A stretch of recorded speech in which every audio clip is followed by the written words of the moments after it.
આજે કલેક્ટર શ્રી નર્મદાની અધ્યક્ષતામાં જિલ્લા સંકલન એવં ફરિયાદ નિવારણ સમિતિની બેઠક હતી, જેમાં ચૂંટાયેલા પ્રતિનિધિ અને જિલ્લાના તમામ વહીવટી તંત્રના અધિકારીઓ ઉપસ્થિત હતા.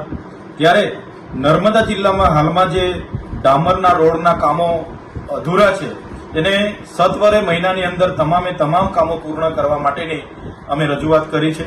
સાથે સાથે નર્મદા જિલ્લામાં ઘણા વિસ્તારોમાં પીવાના પાણીની સમસ્યા ઉપસ્થિત થઈ છે, ત્યારે નવા હેડપંપો કરવામાં આવે અને જે હેડપંપો રિપેર કરવા જેવા છે એમને રિપેરિંગ કરવા માટે પણ ગ્રામ પંચાયતો, પાણી પુરવઠા બોર્ડ અને તમામ તાલુકા પંચાયતને તાકીદ કરવામાં આવે એની પણ રજૂઆત અમે કરી છે.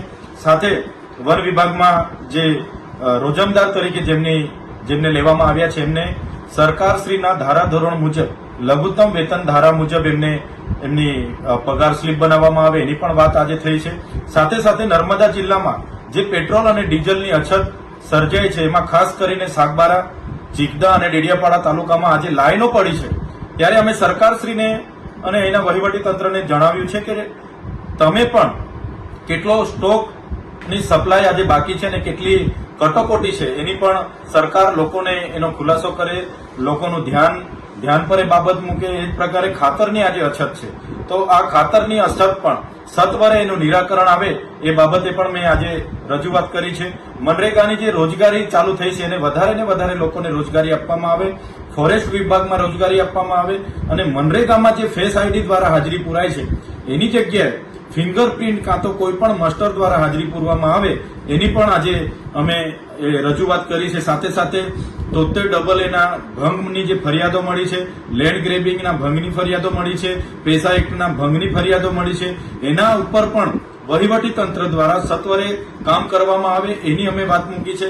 સાથે સાથે આરટીઓ વિભાગ દ્વારા નર્મદા જિલ્લામાં ગેરકાયદેસર જે ચેકપોસ્ટ ઉભી કરવામાં આવી છે, જેમ કે ઘનસેરા, બેસણા ટેકરા, સેજપુર, કંકાલા, ગાડીટ, તો એ ચેકપોસ્ટો દ્વારા કેટલાક પોલીસ અધિકારીઓ કેટલાક લોકોને શાકભાજી નાખવા જતા ખેડૂતોને, શાકભાજી લેવા જતા ખેડૂતોને અને કેટલાક લોકોને હેરાનગતિ થાય છે. તો એમાં પણ એસપી શ્રીએ એમને તાકીદે મેં ધ્યાન દોર્યું છે કે દેવમોગરા જતા લોકોને પણ હેરાન પરેશાન કરવામાં ન આવે એ બાબતની પણ આજે ચર્ચા થઈ છે. તાલુકા પંચાયત ડેડિયાપાડાનું મકાન જે જર્જરિત હાલતમાં છે તો એને પણ સત્વરે બનાવવામાં આવે.